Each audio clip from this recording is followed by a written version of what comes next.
Savage love. Did somebody break your heart? Looking. Selamat pagi, Bu.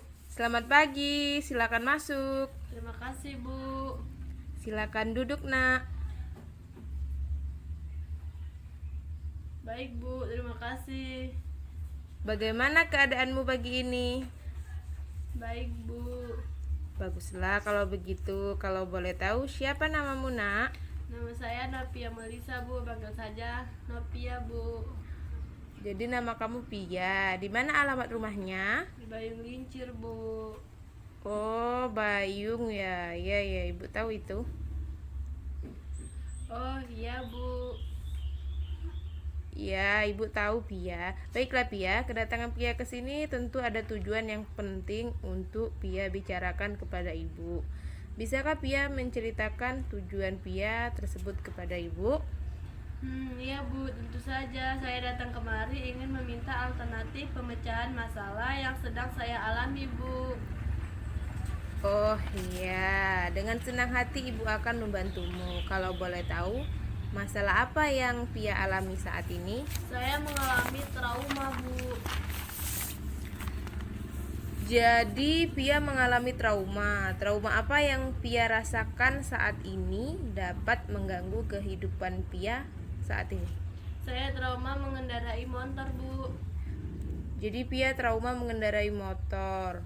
Mungkinkah Pia memiliki pengalaman masa lalu yang menyebabkan Pia mengalami trauma saat ini? Iya, Bu. Nah, coba uraikan pengalaman masa lalumu sehingga dapat menyebabkan Pia mengalami trauma hingga saat ini. Takut karena saya belum mempunyai SIM, Bu. Setelah itu saya melaju dengan kecepatan tinggi, Bu, sampai saya kehilangan kendali. Lalu?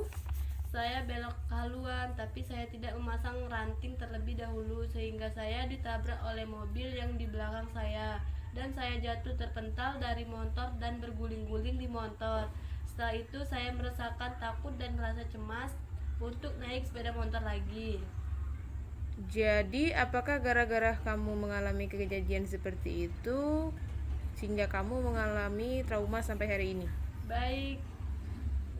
Tidak, Bu, masih ada satu kejadian lagi yang membuat saya mengalami trauma sampai hari ini.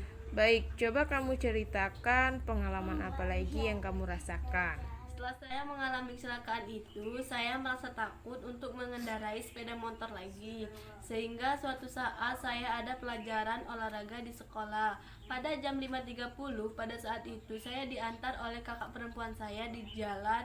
Saya masih teringat-ingat tentang kejadian yang saya alami saat itu. Saat mau dekat dari sekolah, saya tidak melihat jalan di aspal penuh dengan oli yang menyebabkan motor yang kami kendarai oleng dan tidak terkendali lagi. Sehingga saya dan kakak saya langsung jatuh dari sepeda motor. Di sana saya merasa takut sekali untuk mengendarai sepeda motor lagi. Sampai-sampai saya melihat teman-teman yang mengendarai sepeda motor saya merasa takut sekali. Pengalaman inilah yang membuat saya mengalami kecemasan hingga mengalami trauma yang sampai saat ini masih saya rasakan. Baik, jadi kamu mengalami trauma gara-gara pernah jatuh membawa sepeda motor sendiri dan juga pernah jatuh bersama kakakmu. Iya, Bu. Setelah kamu trauma yang kamu alami akibat pengalaman masa lalu kamu tadi, apa dampak negatif yang kamu rasakan saat ini? Coba ceritakan. Dampak negatifnya, Bu, saya membebani kakak saya saat saya ingin pergi keluar rumah, khususnya saat bersekolah dan saat les-les sore, Bu. Kamu tahu banyak dampak negatif yang terjadi setelah kamu merasakan trauma ini. Apakah kamu tidak ada keinginan untuk dapat belajar lalu mengendarai sepeda motor? Tidak, Bu, saya takut. Jika kamu takut mengendarai motor, lalu bagaimana cara kamu agar mengatasi dampak negatif yang kamu rasakan tadi? Saya merasakan ingin membuat SIM, Bu, karena kecelakaan yang terjadi kepada saya diakibatkan karena saya takut dengan polisi karena tidak memiliki SIM. Lalu selanjutnya, Saya akan tidak takut lagi, Bu, dengan polisi ketika nanti saya mengendarai motor lagi. baik, iya, saya menyukai semangatmu untuk bangkit dari trauma ini. Iya, Bu, saya ingin menjadi mandiri dan bangkit lagi. Baiklah Pia, mungkin apakah ada hal lain lagi yang perlu kamu sampaikan kepada ibu? Tidak Bu, mungkin cukup itu saja dulu. Saat sudah merasa cukup tenang Bu, saya permisi dulu Bu. Saya ucapkan terima kasih banyak Bu. Baiklah Pia, sama-sama.